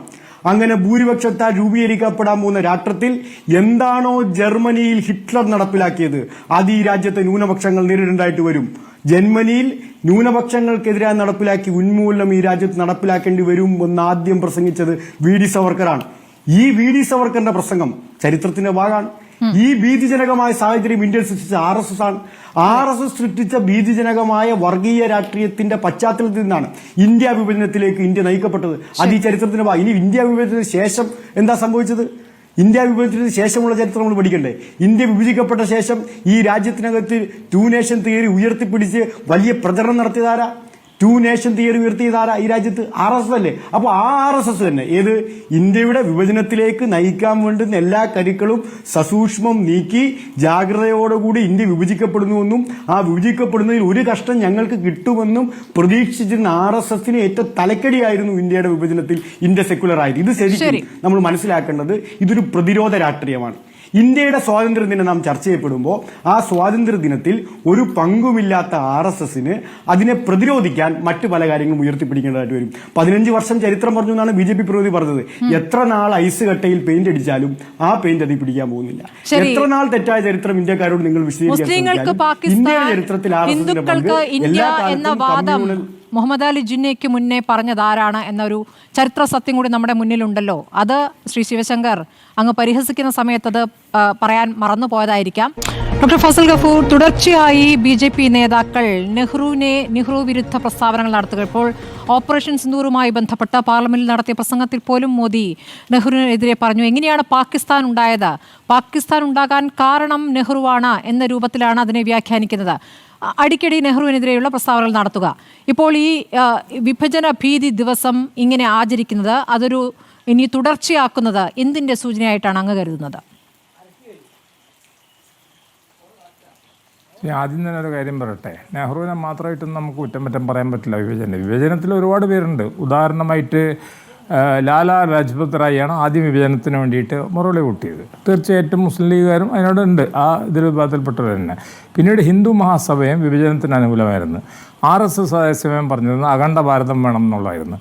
അപ്പോൾ നെഹ്റു ആണ് ഇതിനൊക്കെ കാരണക്കാരനെന്ന് പറയുന്നതിൽ യാതൊരു അർത്ഥമില്ല. കാരണം നെഹ്റുവും ഗാന്ധിയും അവസാനം വരെ ഇതിനെ എതിർത്തുകൊണ്ടിരുന്നു. മഹാത്മാഗാന്ധി അറ്റം വരെ അദ്ദേഹത്തിന് എതിർത്തുകൊണ്ടിരുന്നിട്ട് ബ്രിട്ടീഷുകാരാണ് ഇതൊക്കെ തീരുമാനിക്കുന്നത്. ഞാൻ പറയട്ടെ, അന്നത്തെ കാലത്ത് എൻ്റെ ഓർമ്മ ശരിയാണ്, 10% ഇന്ത്യക്കാർക്ക് പോലും വോട്ടില്ലാത്തൊരു കാലഘട്ടത്തിലാണ് നമ്മൾ ഈ സംസാരിച്ചുകൊണ്ടിരിക്കുന്നത്. അവരാണ് തീരുമാനിക്കുന്നത് ആരാണ് കോൺസ്റ്റിറ്റ്യൂവൻ്റ് അസംബ്ലിയിൽ വരണമെന്ന് വരെ പുറത്തുനിന്നല്ല തീരുമാനിക്കപ്പെടുന്നത്. അപ്പോൾ അന്ന് അവർ തീരുമാനിച്ചു, ബ്രിട്ടീഷുകാർ തീരുമാനിച്ചു, you do have only one option, 2 nation theory. വേറെ ഒരു 3 നേഷൻ തിയറി. ഞാൻ പറയാം, ബംഗാളിൽ മറ്റേ ഒരു മറ്റേ നമ്മുടെ ബോസും നേതാജി സുഭാഷ് ചന്ദ്ര ബോസല്ല, ശരത് ചന്ദ്ര ബോസും, എൻ്റെ ഓർമ്മ ശരിയാണെങ്കിൽ സുഹർവാദി അല്ലെങ്കിൽ നമ്മുടെ ഇവരെല്ലാം കൂടെ ചേർന്നുകൊണ്ട് ഒരു ബംഗാൾ എന്നൊരു സംയുക്ത ബംഗാൾ എന്നൊരു തിയറിയായിട്ട് ഇവർ വന്നു. വന്നു കഴിഞ്ഞപ്പോൾ അതിനെ വരെ ബ്രിട്ടീഷുകാർ പറഞ്ഞത് സമ്മതിക്കൂലെന്ന്. അത് അവസാനം ആ തരത്തിലാണ് കാര്യങ്ങൾ നീങ്ങിയിട്ടുള്ളത്. അപ്പോൾ അതിന് നെഹ്റുവിനെ ഫസ്റ്റ് ചോദ്യത്തിന് ഉത്തരം. രണ്ടാമത്, നമ്മൾ ഈ ചരിത്രത്തിൻ്റെ മുറിവുകളായിട്ട് നടക്കാതിരിക്കുന്നതെന്നല്ലേ. ഞാൻ പെട്ടെന്നൊരു കാര്യം പറയാം. ഞാൻ കുറച്ച് കൊല്ലങ്ങൾക്ക് മുമ്പ് ഹിരോഷിമയിൽ പോയപ്പോൾ ഹിരോഷിമ മെമ്മോറിയൽ നിൽക്കുമ്പോൾ ഒരു ജാപ്പനീസ് സ്ത്രീ ഗൈഡായിട്ട് അമേരിക്കക്കാരെ കൊണ്ടു നടക്കണം. അപ്പോൾ ഞാൻ ആ സ്ത്രീയെ വിളിച്ചു വെച്ച്, നിങ്ങൾക്കിതിൽ പരിക്ക് പറ്റിയത്? അതെ, ഞങ്ങൾക്ക് പരിക്ക് പറ്റിയതാണ്, എൻ്റെ വല്യമ്മ മരിച്ചുപോയി ഹിരോഷിമ ബോംബ് ചെയ്തപ്പോൾ എന്ന് പറഞ്ഞു. അപ്പോൾ നിങ്ങൾക്ക് അതിൽ വിരോധമില്ലേ? അതൊന്നും ഒരു വിരോധായ കാലഘട്ടം. അവർ പറയണത് 10-70 കൊല്ലത്തിന് മുമ്പത്തെ കാര്യമാണ്. അത് അന്നത്തെ ഭരണകർത്താക്കൾ തമ്മിലുള്ള തല്ലുകൊടുത്തമായിരുന്നു എന്നാണ്. ഇപ്പുറത്തെ ഭാഗത്ത് ജർമ്മനിയിൽ നമ്മൾ പോയി കഴിഞ്ഞാൽ അവർ പറയാം, ഞങ്ങളായിട്ടൊരു ബന്ധമില്ല, നാസി ജർമ്മനി ഹിറ്റ്ലറും ചെയ്താണെന്ന്. ഇവിടുത്തെ തകരാറെന്താ അറിയുമോ? ഇവിടുത്തെ തകരാറ് ചരിത്രപരമായിട്ട് നോക്കിയിട്ടുണ്ടെങ്കിൽ എല്ലാ പ്രശ്നങ്ങൾക്കും ഇപ്പോൾ ദാമോദർ വിനായക് സാവർക്കർ പറഞ്ഞിരുന്നത് 1857 ഫസ്റ്റ് എന്താ പറയുക ബാറ്റിൽ ഓഫ് ഇൻഡിപെൻഡൻസ് എന്ന് പറഞ്ഞു. മനസ്സിലായില്ലേ? അത് ഇവരെല്ലാവരും അംഗീകരിച്ചിരുന്നു. അപ്പോൾ അതേസമയം സാവർക്കർ അദ്ദേഹത്തിന് തിയറി മാറ്റി, പിന്നീട് അദ്ദേഹം ആൻഡമാനിൽ ജയിലിലായതിനു ശേഷം തിയറി മാറ്റി ഹിന്ദുത്വ തിയറിയായിട്ട് അതവിടെ കട്ടെ മാറ്റി. പക്ഷേ ഇപ്പോൾ പറഞ്ഞുകൊണ്ടിരിക്കുന്നത് എന്താ അറിയോ, the moment Muhammad bin Qasim set foot in the Sindh then started the struggle. അപ്പോൾ ഇന്ത്യയുടെ സ്ട്രഗിൾ സ്റ്റാർട്ട് ചെയ്യണം. അങ്ങനെ അന്ന് തൊട്ടിട്ടേ ഫോറിൻ ഇൻവേഷനാണ് അത്. അതിൻ്റെ ഓബ്വിയസ്ലി നമുക്കറിയാമല്ലോ, മുഹമ്മദ് ബിൻ ഖാസിം ലാൻഡ് ചെയ്ത് അദ്ദേഹം അറബാണ്, പിന്നെ പെർഷ്യൻ തുഗ്ലക്കൊക്കെ കൂടെ മറ്റേ തുർക്കികളൊക്കെ കൂടെ ഇവിടെ വന്നു വിടും. അപ്പോൾ അതൊരു ചരിത്രമായിട്ട് നമ്മൾ വെറുതെ ടെക്സ്റ്റ് ബുക്കുകളിലോ അല്ലെങ്കിൽ ഇത്തരത്തിലുള്ള ദിനങ്ങൾ കൊണ്ടാടിക്കൊണ്ടോ വീണ്ടും ഈ മുറിവുകൾ ഉണ്ടല്ലോ, നടന്ന ചരിത്രത്തിൻ്റെ മുറിവുകൾ, ആ മുറിവുകൾ നമ്മളിനി വീണ്ടും തുറക്കാൻ നോക്കുന്നത് ചരിത്രപരമായിട്ട് തന്നെ തെറ്റാണ്. കാരണം അങ്ങനെയല്ല ഒരു രാജ്യം മുന്നോട്ട് പോകുന്നത്. ഒരു രാജ്യം മുന്നോട്ട് പോകുന്ന ആ രാജ്യം സൃഷ്ടിച്ചതിന് ശേഷമുള്ള അവിടെ ഉണ്ടായിരുന്ന ജനങ്ങൾ തമ്മിലുള്ള സാഹോദര്യം കൊണ്ടാണ്. നമുക്ക് വേറൊരു എക്സാമ്പിൾ കൂടെ പറഞ്ഞുകൊണ്ട് ഞാൻ പറയാം. നമ്മളിപ്പോൾ പറയുന്നത് നമ്മളൊരു രാജ്യത്തിനുണ്ടാക്കി, ആ രാജ്യം മുസ്ലിമുകളുടെ പേരിൽ അപ്പുറത്തുണ്ടാക്കി. ആ രാജ്യത്തിന് എന്ത് പറ്റി? അത് ഏകദേശം ഒരു 30 കൊല്ലത്തിനുള്ളിൽ, മനസ്സിലായല്ലേ, 25 കൊല്ലത്തിനുള്ളിൽ ആ രാജ്യം 2 കഷ്ണമായി, ബംഗ്ലാദേശും പാകിസ്ഥാനുമായിട്ട് 2ആയി പോയില്ലേ? എന്നിട്ട് അവിടുത്തെ പ്രധാനമന്ത്രി ഇപ്പോൾ എന്ത് ചെയ്യുന്നത്? ഇവിടെ അഭയം പ്രാപിച്ചിരിക്കുകയാണ്. അപ്പോൾ അതിൽ നിന്ന് തന്നെ വളരെ വ്യക്തമാണ്, നമ്മളൊരു മതത്തിൻ്റെ പേരിൽ ഒരു രാഷ്ട്രത്തിന് വേണ്ടി ആര് വാദിച്ചാലും അത് പിന്നീട് ആ മതത്തിൻ്റെ ഉള്ളിലുള്ള പോരാട്ടങ്ങളിലോട്ട് ചെല്ലും. മനസ്സിലായില്ലേ? അതിൻ്റെ ഇടയിലുള്ള പ്രശ്നങ്ങളുണ്ടല്ലോ, ഒരു മതത്തിൻ്റെ ഉള്ളിൽ, എല്ലാ മതത്തിൻ്റെ ഉള്ളിൽ ജാതിയുടെയും മതത്തിൻ്റെയും അല്ലെങ്കിൽ ഗ്രൂപ്പുകളുടെയും അല്ലെങ്കിൽ വിഭാഗീയതയൊക്കെ ഉണ്ടാവും. അതിലോട്ട് ചെന്ന് കഴിഞ്ഞിട്ട് ഇപ്പോൾ തന്നെ നമുക്കറിയാമല്ലോ, ധാറിപ്പോൾ ഹിന്ദു മുസ്ലിം ഇഷ്യൂ മാത്രമല്ല വരുന്നത്, സവർണൻ അവർണനും വരുന്ന ഇഷ്യൂ, പിന്നെ അതിനുശേഷം പിന്നോക്ക ജാതി വരുന്നു, പിന്നെ പിന്നോക്കത്തിൽ പിന്നോക്കം വരുന്നു. ഇപ്പോൾ ബീഹാർ യു-പിയിലൊക്കെ പിന്നോക്കത്തിൽ പിന്നോക്കം, ദളിത്, മഹാദളിത്. അപ്പോൾ ഡിവിസീവ് പൊളിറ്റിക്സ് എന്ന് പറഞ്ഞ കാര്യമായിട്ട് നമ്മൾ പോകുമ്പോൾ ഏതെങ്കിലും ഒരു കോമൺ ശത്രുവിനെ കാണിച്ചുകൊണ്ട് നമ്മൾ ഏകീകരണം ഉണ്ടാക്കുക എന്നുള്ള ഒരു ശ്രമം നമ്മൾ നടത്തിയില്ലെങ്കിൽ അത് പരാജയപ്പെടും. അതിന്റെ വിഭജനത്തിന്റെ മുറിവുകൾ ഡോക്ടർ ഫസൽ ഗഫൂർ, ഇപ്പോൾ വിഭജനത്തിന്റെ മുറിവുകൾ ഓർക്കണം. ഭീതി ദിനമായി ആചരിക്കുക എന്ന് പറയുമ്പോൾ ആരാണ് വിഭജിക്കാൻ ഉത്തരവിട്ട് അല്ലെങ്കിൽ ആരാണ് അതിന് പിന്നിൽ പ്രവർത്തിച്ചതെന്ന് പറഞ്ഞ് കോൺഗ്രസിനെ വിമർശിക്കുക, കോൺഗ്രസിനെ പ്രതി ചേർക്കുക, ഇതാണ് ഉദ്ദേശിക്കുന്നത്. അതാണ് നെഹ്റുവിൽ നിന്ന് തുടങ്ങുന്നത്. ഇപ്പോൾ അത് തന്നെ ആവർത്തിച്ചുകൊണ്ടിരിക്കുന്നു. എങ്ങനെയാണ് പാകിസ്ഥാൻ ഉണ്ടായത് എന്നാണ് ഈ പറഞ്ഞുകൊണ്ടിരിക്കുന്നത്. പാകിസ്ഥാൻ എങ്ങനെ ഉണ്ടായി എന്നത് ചരിത്ര പുസ്തകങ്ങളിലുണ്ട്, നമുക്ക് അറിയാവുന്ന കാര്യമാണ്. പക്ഷേ പാകിസ്ഥാൻ മനഃപൂർവ്വം ഉണ്ടാക്കിയതാണ്, അതിന് പിന്നിൽ കോൺഗ്രസ് ആണ് എന്ന് വരുത്തി തീർക്കുക എന്ന ദുരുദ്ദേശം കൂടിയുണ്ട് ഇതിൽ. അല്ല, 100% ശരിയാണ്, തെറ്റാണ്. കാരണം 1937 ആദ്യമായിട്ട് ഇലക്ഷൻ നടക്കുമ്പോൾ അന്നത്തെ ബംഗാളിൽ അത് കൃഷക് പ്രജാ പാർട്ടിയാണ് ജയിച്ചത്. അത് ഹിന്ദു മുസ്ലിം ഐക്യത്തിൻ്റെയാണ്. അപ്പുറത്ത് നമ്മുടെ സിക്കന്ദർ ഹയാത്ത് ഖാൻ്റെ യൂണിയനിസ്റ്റ് പാർട്ടിയാണ് പഞ്ചാബിൽ ജയിച്ചത്. സിന്ധിൽ ഗുലാം മുഹമ്മദ് ജയിച്ചു. ഇപ്പുറത്ത് സഹദുള്ള ജയിച്ചു ആസാമിൽ. ഇവരാരും ലീഗുകാരല്ലായിരുന്നു, ഇവർ വെവ്വേറെ പാർട്ടികളാണ്. സിന്ധ് പാർട്ടിയാണ് നയിച്ചിരുന്ന ഗുലാം മുഹമ്മദ്. 37-നും 40-നും ഇടയിലുണ്ടായിട്ടുള്ള ചില പ്രശ്നങ്ങൾ, അധികാര തർക്കങ്ങളുടെ ഭാഗമായിട്ടാണ് പിന്നീട് നമ്മുടെ ലാഹോർ റെസൊല്യൂഷൻ അല്ലെങ്കിൽ പാകിസ്ഥാൻ റെസൊല്യൂഷൻ നടപ്പാക്കുകയും ജിന്ന ഇവരെ ഒരു വോട്ട് പോലും, ലീഗിന് 10% വോട്ടില്ല. ഇതിപ്പോൾ ശിവശങ്കറിന് അറിയാലോ ആ മാറ്ററൊക്കെ. 37 ലീഗിന് എന്ത് വോട്ടുണ്ടെന്നുള്ളത്. ആ 1940 വരുമ്പോഴത്തേനും ഒരു കൊയലീഷൻ ഉണ്ടാക്കിക്കൊണ്ട് ആണ് അവർ ഈ വിഭജനത്തിന് വേണ്ടിയിട്ട് ലാഹോർ, അതും അവസാനം വരെ അവരും പോരാടി. നമ്മൾ സത്യമായിട്ട് കാണണം. അവർ 42-ലും 44-ലും ഒക്കെ അവരും യോജിപ്പിന് തയ്യാറായിരുന്നു എന്നുള്ളൊരു വസ്തുതയാണ്. അപ്പോൾ ആ വസ്തുത അങ്ങനെ നിലനിൽക്കുമ്പോൾ അതിൽ ജവഹർലാൽ നെഹ്റുവിന് എന്താണ് പ്രത്യേകിച്ചുള്ള ഒരു പങ്കെന്ന് എനിക്കറിഞ്ഞൂടാ. സർദാർ പട്ടേലും ജവഹർലാൽ നെഹ്റുവും മഹാത്മാഗാന്ധിയും എല്ലാം ഒരുമിച്ച് പ്രവർത്തിച്ചിരുന്നു. ഇതിനെ വേറെ രീതിയിൽ പ്രവർത്തിച്ചിരുന്ന ആളെന്ന് പറഞ്ഞാൽ സുഭാഷ് ചന്ദ്രബോസാണ്. അപ്പോൾ പിന്നെ ഇവരെ ഒരുമിച്ച് തന്നെയാണ്. പിന്നെ അതിൽ ഒരാളെ മാത്രം കുറ്റപ്പെടുത്തിക്കൊണ്ട് എന്താണ് അദ്ദേഹം അതിനു വേണ്ടി ചെയ്തത്, എന്ത് വിട്ടുവീഴ്ചയാണ് അദ്ദേഹം ചെയ്തത്, അദ്ദേഹത്തെ പറ്റി ആകെ പറയുന്ന ആരോപണം എന്താണെന്ന് വെച്ചാൽ കാശ്മീരിൻ്റെ കാര്യത്തിൽ അദ്ദേഹം അത് യുണൈറ്റഡ് നേഷൻസിൽ കൊണ്ടുപോയി എന്നുള്ളത് പറയാണ്. ആ തർക്കം അവിടെ യുണൈറ്റഡ് നേഷൻസിലോട് കൊണ്ടുപോയി എന്നുള്ളത്. അതിലപ്പുറത്ത് ജവഹർലാൽ നെഹ്റുവിന് യാതൊരു ഇതിൽ കാര്യമായിട്ടുള്ള പങ്കില്ല. ഇനി പങ്കുണ്ടെന്ന് പറയാൻ തന്നെ ജിന്നക്ക് വിട്ടുവീഴ്ച ചെയ്ത് കൊടുത്തു അല്ലെങ്കിൽ കൊടുക്കാൻ പാടില്ല. ഇതിലൊന്നും അദ്ദേഹം വിട്ടുവീഴ്ച ചെയ്തില്ലല്ലോ. ജിന്ന ഫെഡറൽ സിസ്റ്റം അവസാനമായിട്ട് അദ്ദേഹം പറഞ്ഞു നമുക്ക് ഫെഡറൽ സിസ്റ്റം നടപ്പാക്കാം എന്ന് പറഞ്ഞപ്പോൾ സമ്മതിച്ച നെഹ്റു പിന്നീട് പോയി ചർച്ച ചെയ്തതിന് ശേഷം പറഞ്ഞു ഇല്ലില്ല അത് പറ്റൂല, ഫെഡറൽ സിസ്റ്റം എന്ന് പറഞ്ഞിട്ടുണ്ടെങ്കിൽ സെൻറ്റർ വീക്കായി പോവും, അതുകൊണ്ട് ഞാൻ അംഗീകരിക്കുന്നില്ല. അങ്ങനെ ജിന്നയെ തടുത്തത് ജവഹർലാൽ നെഹ്റുവാണ് അവസാനമായിട്ട്.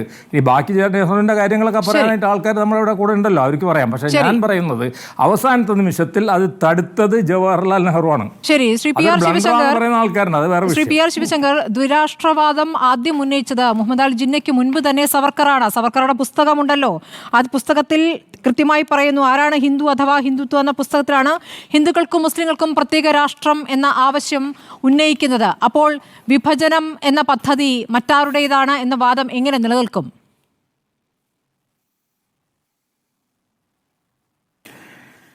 ഇത് ഞാൻ പറയാൻ തുടങ്ങുമ്പോൾ തന്നെ ഇടപെടാതിരിക്കാൻ താങ്കൾ അല്ല, പരമാവധി നേരത്തെ ശ്രമിക്കുക. ഇടപെട്ടത് പറ്റില്ല എങ്ങനെയാണെന്ന് അങ്ങേക്ക് അറിയാമല്ലോ. ചെയ്യാതിരിക്കാൻ രാഷ്ട്രപതിയുടെ സന്ദേശമായതുകൊണ്ടാണ് ഇടപെട്ടത്. അങ്ങേക്ക് ഇനി പറയാം. എനിക്കറിയാം.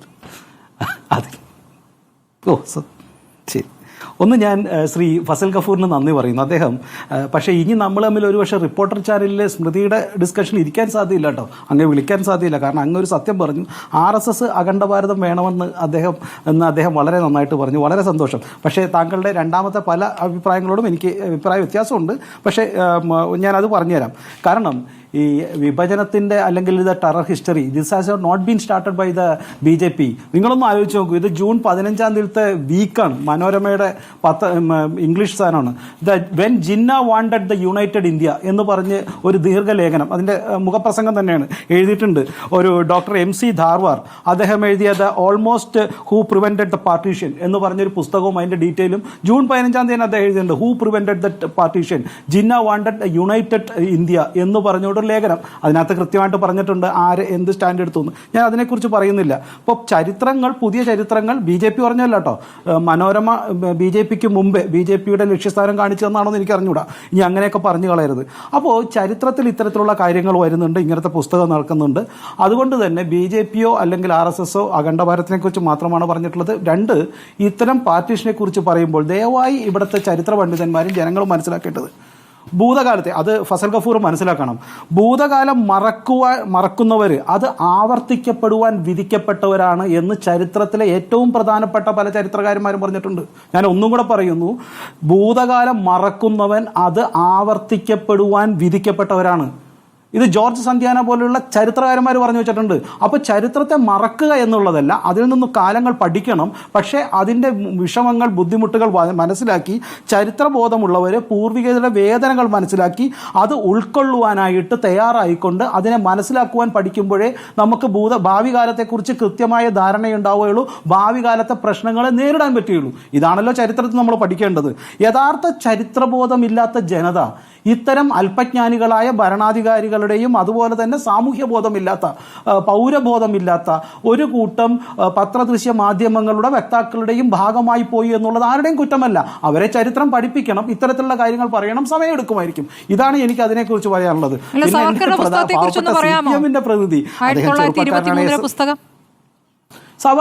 കുറിച്ച് ഞാൻ എന്തിനാ പറയണത്? ഇതാണ് ഈ സവർക്കർ BJP. സവർക്കറും RSSും തമ്മിൽ ഭിന്നതകൾ ഉണ്ടായിരുന്നു, സമ്മതിച്ചു. ഇപ്പോൾ RSS അഖണ്ഡ ഭാരതം പറയുന്നു. അതാണല്ലോ ഇവിടെ ഇപ്പോൾ ഈ ഭാരതമാത എന്ന് പറഞ്ഞിട്ട് നിങ്ങൾ പ്രദർശിപ്പിക്കുന്ന ആ മാപ്പ്, അത് അഖണ്ഡ ഭാരതം പറയുമ്പോൾ അത് അഫ്ഗാനിസ്ഥാനും പാകിസ്ഥാനും ഒക്കെ ഉണ്ടല്ലോ. നിങ്ങൾ RSSന്റെയും സവർക്കറുടെയും ഭിന്നതയല്ല നമ്മുടെ വിഷയം. സവർക്കറെ നിങ്ങൾ വീർ സവർക്കറായി ഉയർത്തിക്കാട്ടുന്ന ഒരാളാണല്ലോ. അപ്പോൾ നിങ്ങളുടെ വീർ സവർക്കർ നേരത്തെ തന്നെ രാഷ്ട്രവാദം ഉന്നയിച്ചിരുന്നു. അതേക്കുറിച്ച് അങ്ങേക്ക് അഭിപ്രായമില്ല എന്നാണോ? ഞങ്ങൾക്ക് അഭിപ്രായ വ്യത്യാസം ഉണ്ടല്ലോ. അദ്ദേഹം ഹിന്ദു മുന്നണി, ഞാൻ RSS പോയത്. അതിപ്പോൾ എന്താ സംശയം? എന്താ ഇനിയിപ്പോൾ ഒന്നും കൂടി സ്മൃതിയുടെ സംശയം തീർക്കാൻ ഒരു പുസ്തകം കൂടി സ്മൃതി പുസ്തകം വായിക്കുമെങ്കിൽ, the BJP RSS in the service of right reaction. ഞാൻ എഴുതിയല്ല കേട്ടോ, EMS എഴുതാണ്. എൻ്റെ CPMന്റെ സുഹൃത്തിന് ആ പുസ്തകം കിട്ടാൻ സാധ്യതയില്ല, എൻ്റെ അടുത്ത് ഇരിപ്പുണ്ട്, അല്ലെങ്കിൽ കമ്മ്യൂണിസ്റ്റ് പാർട്ടിയുടെ സെൻട്രൽ കമ്മിറ്റി ഓഫീസിൽ ഇരിപ്പുണ്ട്. ഞാൻ ആ പുസ്തകം തരാം. അതിനകത്ത് page number 8, the Savarkar thesis was doctor Hedgewar, founder of RSS, a nationalist who participated in the Gandhi led movement. ഇത്രയും ഡീറ്റെയിലും പറയുന്നുണ്ട്. അതിനകത്ത് തന്നെ പറയേണ്ടത് ഹെഡ്ഗേവാറും സവർക്കറും തമ്മിൽ കണ്ണിരുമണിക്ക് കണ്ടുകൂടാ എന്നൊക്കെ എഴുതി വെച്ചിട്ടുണ്ട്. ഇടയ്ക്ക് സ്മൃതി ഈ പുസ്തകങ്ങളൊക്കെ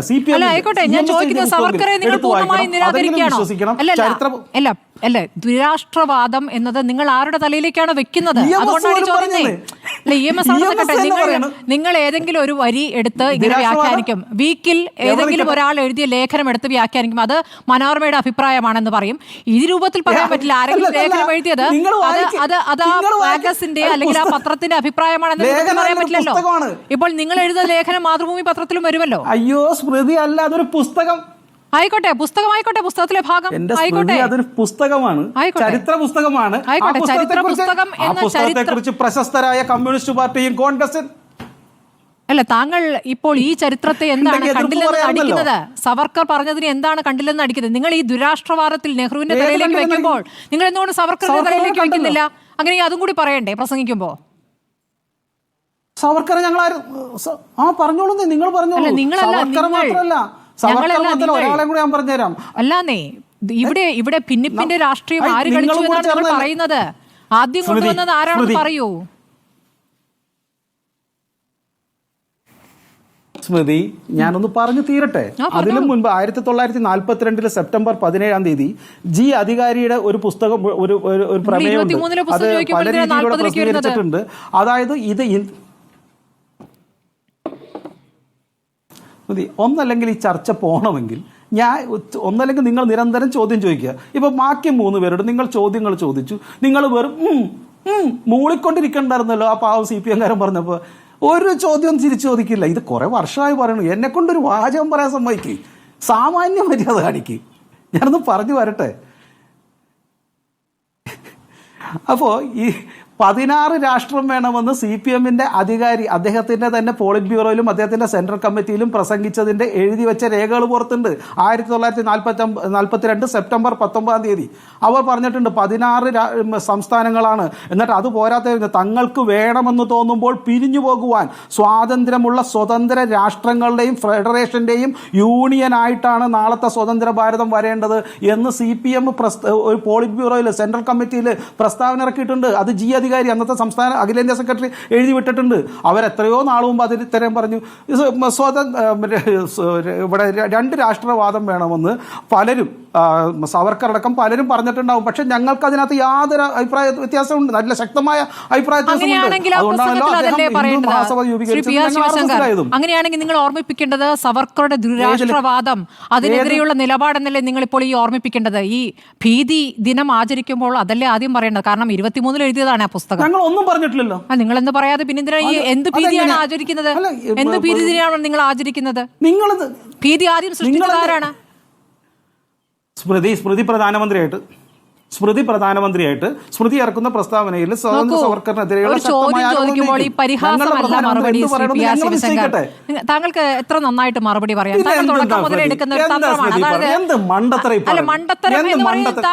താങ്കളുടെ മണ്ടത്തരം എന്ന് പറഞ്ഞു കഴിഞ്ഞാൽ അത് മണ്ടത്തരാവില്ലല്ലോ. ചോദ്യത്തിന് ഉത്തരമില്ല. ചോദ്യത്തിന് ഉത്തരമില്ലെങ്കിൽ ഉടനെ മണ്ടത്തരമായി പറയാൻ അനുവദിക്കുക. അല്ലെ, പറയുന്നതാണല്ലോ, അങ്ങയുടെ അവസരമാണ്, അങ്ങ് പറയൂ. ഞാൻ എന്തിനു ഉത്തരം പറയാം? ഏതിനാ പറയാ? ചോദിക്കൂ. ചോദിച്ചിട്ട് അതാണ് ഞാൻ ചോദിക്കുന്നത്. അല്ല, എന്റെ ചോദ്യം ഇതാണ് ശ്രീ PR ശിവശങ്കർ.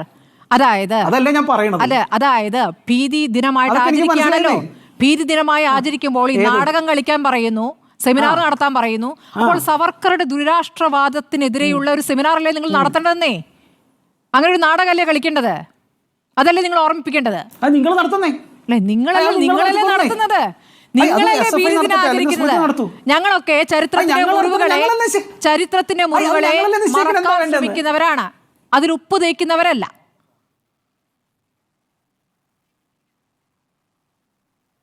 സ്മൃതി, എൻ്റെ പാർട്ടി, ഞങ്ങളുടെ വിദ്യാർത്ഥി സംഘടനയല്ല ABVP അല്ലെങ്കിൽ BJP എന്ത് ചെയ്യണമെന്ന് ഞങ്ങളല്ലേ നിശ്ചയിക്കണേ.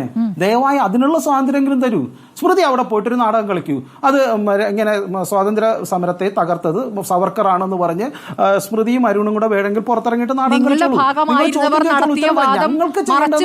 ബാക്കിയുള്ളവരാണ് അത് ചെയ്തതെന്ന് പറയുന്നത് കള്ളത്തരമല്ലേ ശ്രീ PR ശിവശങ്കർ? ആരുടെ ഭാഗം?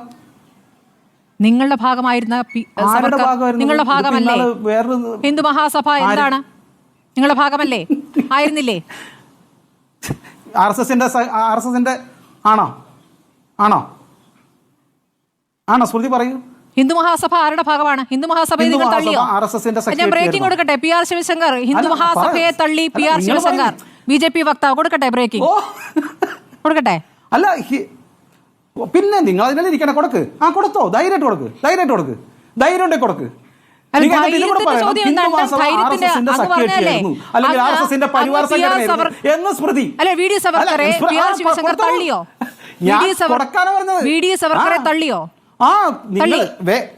കൂടെ എഴുതണം. തള്ളിയെന്നല്ല, ഒരു മിനിറ്റ് പറട കേൾക്കൂ. VD സവർക്കറോ ഹിന്ദു മഹാസഭയോ BJPയുടെയോ ഞാൻ പറയല്ലേ, ചെവി കേട്ടൂടെ? വല്ല പ്രശ്നമുണ്ടോ? ഞാൻ പറയും മാത്രം ചെവി കേൾക്കാത്ത പ്രത്യേകതരം വല്ല ആരോഗ്യ പ്രശ്നവും സ്മൃതിക്ക് ഉണ്ടായോ? അരുണോട് പറഞ്ഞ് വേറെ എല്ലാ ഇയർഫോൺ എന്തെങ്കിലും മേടിച്ചു കൊടുക്കുക. അപ്പോൾ പറയുന്നത്, സ്മൃതിക്ക് അഭിപ്രായമുണ്ടോ RSSന്റെ സഹോദര സംഘടനയാണ് അല്ലെങ്കിൽ ഞങ്ങളുടെ പരിവാർ സംഘടനയാണ് ഹിന്ദു മഹാസഭ എന്ന് എന്തെങ്കിലും ബോധ്യത്തിൽ പറയാൻ പറ്റുമോ? ആണോ? ഇല്ല, ഹിന്ദു മഹാസഭ ഇനി ഒരു വേറെ. കാര്യം കൂടെ പറഞ്ഞു നിങ്ങൾ സവർക്കറെ തള്ളി. സവർക്കർക്ക് താങ്ക്സ് ലെറ്റർ എഴുതിയിട്ടുണ്ട്. ശരി, സവർക്കറെ തള്ളി. സവർക്കർ വീർ സവർക്കറും അല്ല അല്ലേ? സവർക്കറെ ശരി. ബി ജെ പി വക്താവ് സവർക്കറെ തള്ളി പ്രതികരിച്ചിരിക്കുകയാണ്. ഞാനത് സമ്മതിക്കുന്നു. ശരി, ശിവപ്രസാദ്, ഇപ്പോൾ സവർക്കറെ പറ്റിയുള്ള ചോദ്യത്തിന് ഹിന്ദു മഹാസഭയും RSSും തമ്മിൽ എന്ത് ബന്ധം എന്നാണ് ചോദിക്കുന്നത്. സാങ്കേതികമായി രണ്ടും രണ്ട് സംഘടനകളാണല്ലോ, അപ്പോൾ ഒരു ബന്ധവും ഇല്ല എന്ന്. ഞാനൊന്ന് ശിവപ്രസാദിലേക്ക് പോട്ടെ. ശിവപ്രസാദിലേക്കാണ് ശ്രീ ശിവശങ്കർ. ശിവപ്രസാദ്, അപ്പോൾ എന്താണ് ഇപ്പോൾ എടുക്കുന്ന നിലപാടെന്ന് ചോദിക്കുമ്പോൾ അദ്ദേഹം നടത്തിയ പ്രതികരണം കണ്ടല്ലോ. സവർക്കറുമായി ബന്ധപ്പെട്ട് സവർക്കറുടെ പുസ്തകത്തെക്കുറിച്ച് ചോദിക്കുമ്പോൾ അതിനുശേഷം വന്നിരിക്കുന്ന ചില പുസ്തകങ്ങളെക്കുറിച്ചാണ് പറയുന്നത്. EMSന്റെ ലേഖനത്തെക്കുറിച്ച് കൂടി അദ്ദേഹം പറയുന്നുണ്ട്. എന്താണ് മറുപടി? അല്ല സ്മൃതി, നമ്മൾ ഈ ചർച്ച ഇപ്പോൾ 8 മണിക്ക് അവസാനിക്കേണ്ട ചർച്ചയാണ്. ഒരു അരമണിക്കൂർ അദ്ദേഹത്തിന് നീട്ടിക്കൊടുത്താൽ അദ്ദേഹം കുറച്ച് കഴിയുമ്പോൾ MS ഗോൾവാക്കറെ തള്ളി പറയും, അദ്ദേഹം ഹെഡ്ഗേവാറിനെ തള്ളി പറയും, അദ്ദേഹം ഈ രാജ്യത്തെ RSSനെ തന്നെ തള്ളി പറയേണ്ടി വരും. കാരണം നമ്മൾ ചർച്ച ചെയ്യുന്നത് ദേശീയതയെ സംബന്ധിക്കുന്ന വിഷയമാണല്ലോ. ദേശീയതയെ സംബന്ധിക്കുന്ന ഒരു ചർച്ചയ്ക്ക് BJP പ്രതിനിധിക്ക് വന്നിരിക്കേണ്ടി വന്നാൽ അവർക്ക് ഇവരെല്ലാം തള്ളി പറയേണ്ടി വരും. അതൊരു ചരിത്ര സത്യമാണ്. അത് ശിവശങ്കരനെ പഴിച്ചിട്ട് കാര്യമില്ല, അദ്ദേഹത്തിന്റെ ഗതികേടാണ്. കാര്യം, ഒരു BJP നേതാവിനും ഇന്ത്യയിൽ വർത്തമാനകാലത്തോ ഭാവിയിലോ ഇന്ത്യൻ ദേശീയതയെ പറ്റി പറയുമ്പോൾ RSSനെയോ ഹിന്ദു മഹാസഭയെയോ ഹെഡ്ഗേവാറിനെയോ VD സവർക്കറിനെയോ അംഗീകരിച്ചുകൊണ്ട് ഇന്ത്യയുടെ ദേശീയതയെപ്പറ്റി സംസാരിക്കാൻ കഴിയില്ല. അത് ഇന്ത്യയുടെ ചരിത്രമാണ്. ഇന്ത്യയുടെ ദേശീയതയെ, യഥാർത്ഥ ദേശീയ ബോധത്തെ ഒറ്റുകൊടുത്തവരാണ് ഈ രാജ്യത്തിന്റെ ചരിത്രത്തിൽ RSSകാർ എന്നുള്ളത് കൊണ്ടാണ് ഇദ്ദേഹത്തിന് ഇവരെല്ലാം തള്ളി പറയേണ്ടി വന്നത്. ഇദ്ദേഹം കുറേ പുസ്തകങ്ങളുടെ പേര് പറയുന്നുണ്ടല്ലോ. ഒരുപാട് പുസ്തകങ്ങളൊന്നും വേണ്ട. അദ്ദേഹം EMSനെയൊക്കെ അനാവശ്യമായി അതിനകത്ത് ഉദ്ധരിക്കുന്നുണ്ട്. EMS അങ്ങനെയൊന്നും പറഞ്ഞാൽ എന്റെ ശ്രദ്ധയിലില്ല. അദ്ദേഹം ഏതൊക്കെയോ പുസ്തകത്തിന്റെ പേര് കൊണ്ടാണ്. എന്റെ ഒരു പുസ്തകമുണ്ട്, MS Golwalkar, RSS and India. MS ഗോൾവാക്കറിന്റെ ഏറ്റവും പ്രധാനപ്പെട്ട ആശയങ്ങൾ അടിസ്ഥാനപ്പെടുത്തി എഴുതിയൊരു പുസ്തകമാണ്. ഈ പുസ്തകത്തിൽ വളരെ വിശാലമായി ഈ അഖണ്ഡ ഭാരതം, അതാണല്ലോ ഇപ്പോൾ പറഞ്ഞത്, അഖണ്ഡ ഭാരതത്തിന്റെ സങ്കല്പം എന്താവണമെന്ന് വിശദീകരിക്കുന്നുണ്ട്. അഖണ്ഡ ഭാരതമാണ് RSS സ്വപ്നം എന്ന് പറയുമ്പോൾ ആ അഖണ്ഡ ഭാരതത്തിൽ RSS എന്താ വിഭാവനം ചെയ്തത് അത് കൂടി പറയണ്ടേ? BJPയുടെ പ്രകൃതി പറയുമ്പോൾ എല്ലാം പറയണ്ടേ?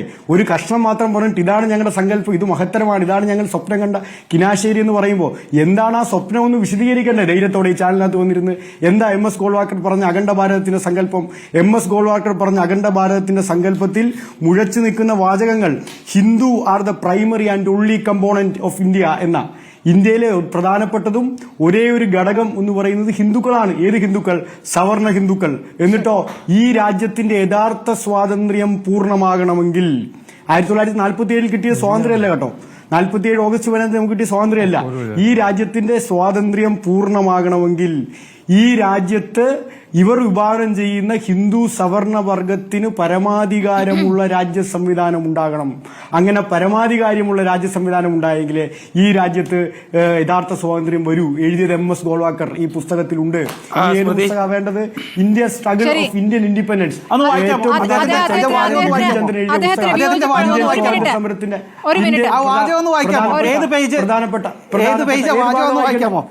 ഏത് ഭാഗം വായിക്കണ്ടേ? ഏത് പേജ്? ആ വാചകം വായിച്ചുതരാം. ഏത് ഭാഗം? നിങ്ങളിപ്പോ പറഞ്ഞ പേജില് ഒരു മിനിറ്റ് പേജ് എടുത്തോട്ടെ. അല്ല, നിങ്ങൾ ഈ പറഞ്ഞ വാചകങ്ങൾ വായിക്കും. എന്റെ അടുത്ത് പുസ്തകം ഉണ്ടെന്നേ. പേജ് എടുത്തോട്ടെ. Hindu society wants Golwalkar must not deceive itself by imagining that since Hindus are majority in the country, independent India is not a Hindu Rashtra. കേട്ടോ, വാക്ക് കേട്ടോ. അടുത്ത വാചകമാണ് പ്രധാനപ്പെട്ടത്, ഞാൻ പറയാൻ വിട്ടുപോയതാ. Neither should they be weaken themselves by arguments in favour of non violence and peaceful coexistence. അതായത് ഈ പറയുന്ന അഹിംസയുടെയും അതോടൊപ്പം തന്നെ ഒരുമിച്ച് ജീവിക്കണമെന്ന സൗഹൃദത്തിന്റെ ആശയത്തിൽ ഹിന്ദു സഹോദരന്മാർ തെറ്റിദ്ധരിച്ചു പോകരുത് പറയുന്നത് MS Golwalkar. They are merely smokescreens to hide the weakness of Hindu society.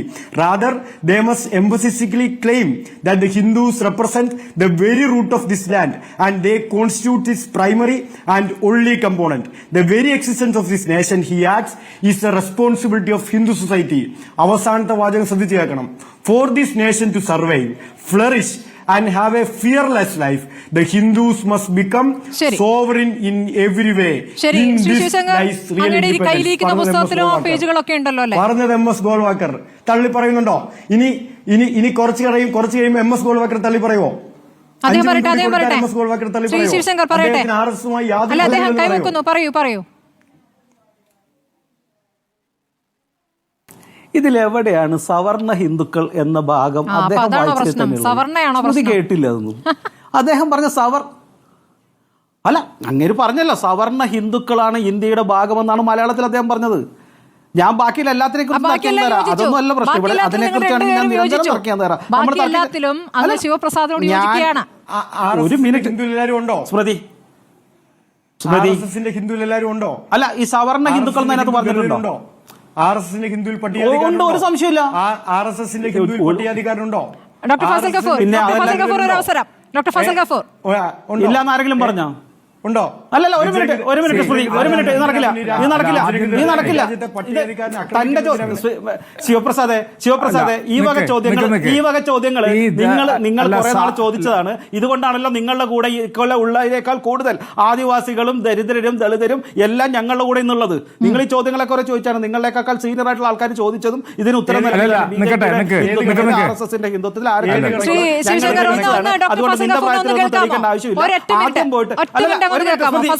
പക്ഷേ നിങ്ങൾ ഒരു കാര്യം ഉറപ്പാണ് സ്മൃതി, നിങ്ങൾ ഒരു മിനിറ്റ് ഫസൽ ഗഫൂർ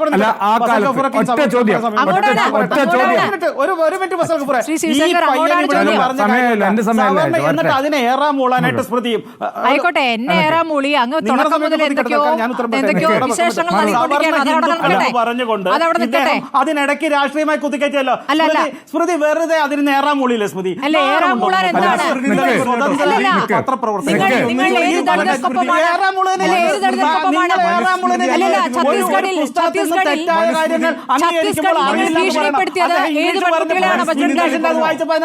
ഛത്തീസ്ഗഡിൽ ഏത് പെൺകുട്ടികളെയാണ് ഭീഷണിപ്പെടുത്തിയത്? ഒരു പുസ്തകത്തിൽ നിന്നും എടുത്ത് കോട്ട് ചെയ്തപ്പോ ആ കോട്ട് ചെയ്തപ്പോ എന്താ പറഞ്ഞ തെറ്റായ മലയാളം പറഞ്ഞില്ലേ? അതിനെ ഏറെ മൊഴിയില്ലേ? എന്നിട്ട് എന്നോട് പറയണോ ഇതൊന്നും തള്ളി പറഞ്ഞു? ഞാൻ നുണ പറയുമ്പോൾ അതിനെ അംഗീകരിക്കുകയാണ്. ആ ചോദ്യത്തിന് മറുപടി ഞാൻ പറയാം. ഞാൻ ആ ചോദ്യത്തിന് മറുപടി ചോദിക്കട്ടെ. RSSന്റെ ആദ്യകാലത്തെ നേതാക്കന്മാരിലെ RSS ആദ്യകാലത്തെ നേതാക്കന്മാരിലെ ബ്രാഹ്മണര്, അതും പ്രത്യേകിച്ച് ചിത്തഭവൻ ബ്രാഹ്മൺ അല്ലാതെ എത്ര പേരുണ്ടായിരുന്നു? പിന്നെ രാജേന്ദ്ര സിംഗ് വന്നപ്പോഴാണ് ആദ്യമായിട്ട് അതിനകത്ത് ഒരു പുറത്തുനിന്നുള്ള രാജ്യത്ത് വരുന്നത്. ആ കാലഘട്ടത്തിൽ RSS എന്ന് പറഞ്ഞാൽ അല്ലെങ്കിൽ ഹിന്ദു മഹാസഭ എന്ന് പറഞ്ഞാൽ ഇതെല്ലാം സവർണരായിരുന്നു. അപ്പൊ ഇൻഡയറക്ട്ലി കറക്റ്റ് അല്ലേ പറഞ്ഞത്? ഇൻഡയറക്ട്ലി പറഞ്ഞത് നമ്മുടെ CPMന്റെ പ്രതിനിധി പറഞ്ഞത് കറക്റ്റാണ്. അന്നത്തെ ഡെഫിനേഷൻ ഓഫ്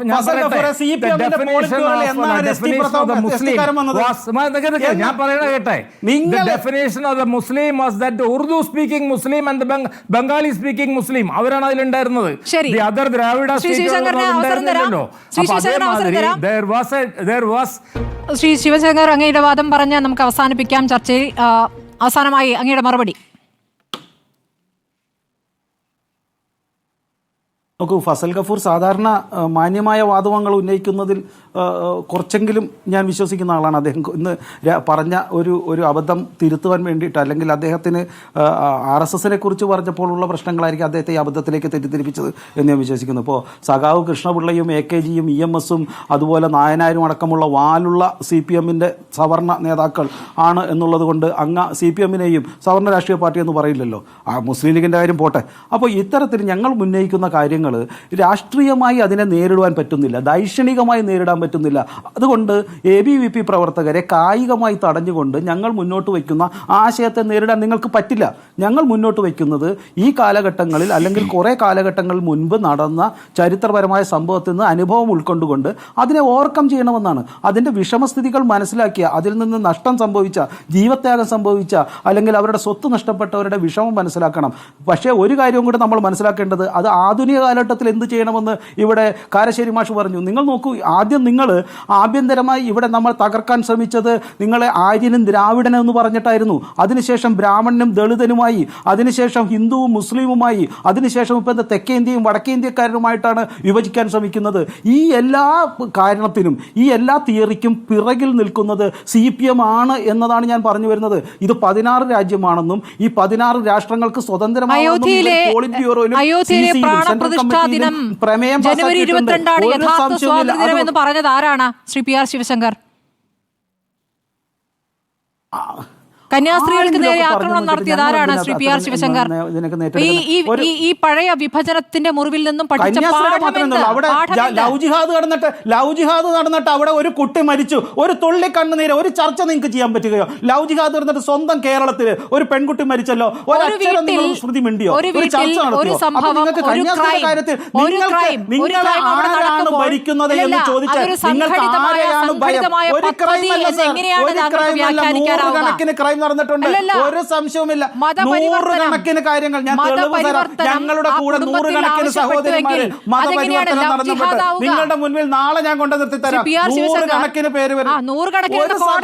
അവര് തന്നെ എഴുതി വെച്ചേക്കല്ലേ, അവര് തന്നെ എഴുതി വെച്ചേക്കാണ് ലവ് ജിഹാദാണെന്ന്. അവരുടെ തന്നെ കോടതി തള്ളിയിട്ടൊന്നുമില്ല. കോടതിയാണ് ആദ്യം പറഞ്ഞത്. കേരളത്തിലെ കോടതിയാണ് ലവ് ജിഹാദ് എന്ന് ആദ്യം പറഞ്ഞത്. ആ കോടതിയാണ് ആദ്യം പറഞ്ഞത് ലവ് ജിഹാദ്. കേരളത്തിലെ കോടതിയാണ് പറഞ്ഞത് ലവ് ജിഹാദ്. കേരളത്തിലെ കോടതിയാണ് ലവ് ജിഹാദ് ഉണ്ടെന്ന് പറഞ്ഞത്. കേരളത്തിലെ കോടതികൾ പലതും തള്ളിയിട്ടുണ്ട്, പലതും ഉണ്ട്. ലവ് ജിഹാദ് ഉണ്ടെന്ന് പറഞ്ഞത് കേരളത്തിലെ കോടതിയാണ്. കോടതി പറഞ്ഞാൽ മാത്രമേ അംഗീകരിക്കുള്ളൂ. മേൽക്കോടതി വീണ്ടും ലവ് ജിഹാദ് എന്ന് പേര്. ഏതായാലും കേരളത്തിൽ ഇത്തരത്തിൽ പല പെൺകുട്ടികളും ആത്മഹത്യ ചെയ്തിട്ടുണ്ട്. ഇതിന്റെ പേരിലാണ് മതം മാറ്റപ്പെടാൻ നിർബന്ധിക്കപ്പെട്ടിട്ടുണ്ട്. നൂറുകണക്കിന് പെൺകുട്ടികൾ ഞങ്ങളുടെ മുന്നിലുണ്ട്. ഒരു സ്ത്രീധനമല്ല. നിങ്ങൾക്കത് സ്ത്രീധനമാക്കാൻ പറ്റും. നിങ്ങൾക്കത് സ്ത്രീധനം. ഓ പിന്നെ സ്ത്രീധനം നിങ്ങളെന്താ ഇടപെടഞ്ഞത്? നിങ്ങൾ അവിടെ എന്താ അവിടെ പോയിട്ട് മകൻ പറഞ്ഞു നിങ്ങൾ എവിടെ ഇടപെട്ടു? ചർച്ച നടത്തിയില്ലല്ലോ. നിങ്ങൾക്ക് എവിടെ ചർച്ച നടത്തി? ഒരൊറ്റ ചർച്ച നടത്തിയിട്ടുള്ളൂ. നിങ്ങൾ നടത്തിയില്ല. ആ കുട്ടിയുടെ സ്ത്രീധന മരണം അല്ലല്ലോ അവിടെ സ്ത്രീധനം. നിങ്ങൾക്കത് സ്ത്രീധനം. ആ പെൺകുട്ടിയുടെ ബ്രദർ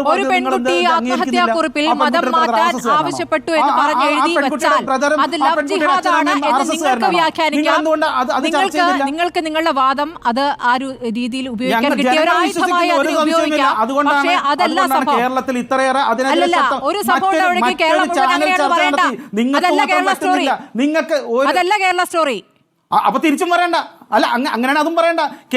കേരളത്തിലെ ABVP സമരം 2 സ്ഥലത്ത് കടന്നുകൊണ്ട് എങ്ങും നടന്നില്ല എന്ന് പറയണ്ട. നിങ്ങൾ ന്യൂസ് കൊടുത്തിട്ടില്ല.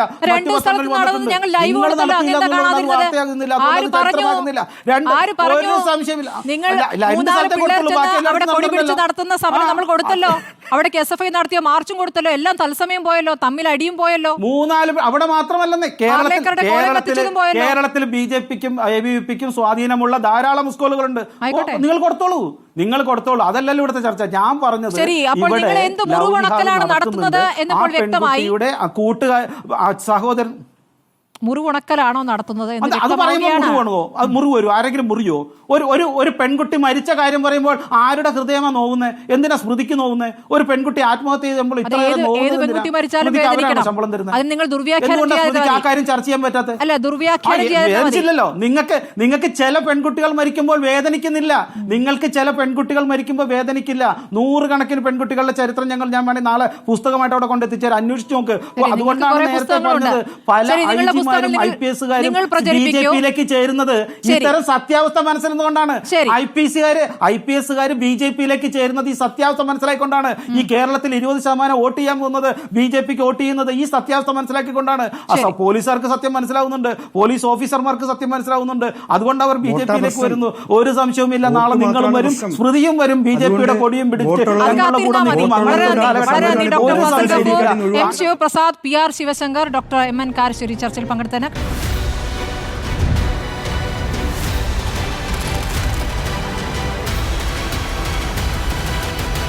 ഡിബേറ്റ് വിത്ത് സ്മൃതി പരുത്തിക്കാട്.